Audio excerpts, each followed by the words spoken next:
Morning. এখন সকাল 9:30 বাজে আর আমরা এসেছি এখানে ব্রেকফাস্ট করতে। আজও সেম একই মেনু, আলাদা কিচ্ছু নেই। জাস্ট কালকে বড়া ছিল, তার জায়গায় ইডলি দিয়েছে। না আর নেবো না। আমি নিয়ে এসেছি, তুই সৌমিতার জন্য একটা জ্যাম দিয়ে নিয়ে আয়, জ্যাম দিয়ে নিয়ে আয়। তো এখানে ইডলি আছে, পোহা দিয়েছে, আর সেই সাম্বার, চাটনি, ব্রেড, কর্নফ্লেক্স, না আছে এগ, না আছে জুস, না আছে ফ্রুট, নাথিং। আর টি কফি তো নর্মাল, ওটা থাকছেই।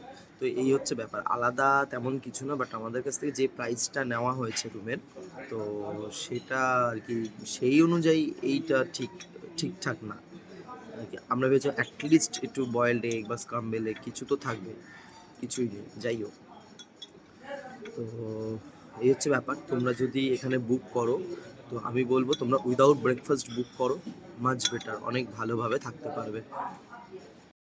আমরা এখন বাগা থেকে অটো করে যাচ্ছি হচ্ছে ক্যালাঙ্গুর। কারণ আমরা ফার্স্ট ভেবেছিলাম এখান থেকে যাব পাঞ্জিম, পাঞ্জিম থেকে আমরা বাস পেয়ে যাব। বাট এখানে এসে দেখি বাসও নেই, এখানে ডিরেক্ট বাস নেই। তো আমরা অটো নিলাম, অটো করে যাচ্ছি ক্যালাঙ্গুর। ক্যালাঙ্গুর থেকে যেতে হবে পাঞ্জিম, পাঞ্জিম থেকে যেতে হবে মাদগাঁও, মাদগাঁও থেকে যেতে হবে কঙ্কনা, কঙ্কনা থেকে আমাদের যেতে, কঙ্কনা না কোনাকোনা কি জানি না, ওখান থেকে যেতে হবে পালোলে। তো এই হচ্ছে গোয়ার অবস্থা। এখানে খুবই শোচনীয়, সত্যি তাই। কোনো বাস নেই, আর গাড়ি যে যা পাচ্ছে বলছে 4,000, 4,500, 3,500, 6,000, 3,500-এর নিচে তো কেউই নেই। তো এই হচ্ছে প্রবলেম। তাও আর কি কি বলবো আর কি, তাও কতটা যাবে আগে থেকে বুক করতে হবে অনেকক্ষণ। আর গোয়া মাইলসে যেটা শুনলাম, গোয়া মাইলসে যদি বুক করি গাড়ি আসতেও পারে, নাও আসতে পারে, যাই না। এবার এটা ইচ্ছা করে কেউ বলছে কি, এখানে যারা আমি জিজ্ঞাসা করলাম ইউনিয়নে, তো ইচ্ছা করে বলছে না, সত্যি এরকম হয় আমি এক্স্যাক্টলি জানি না।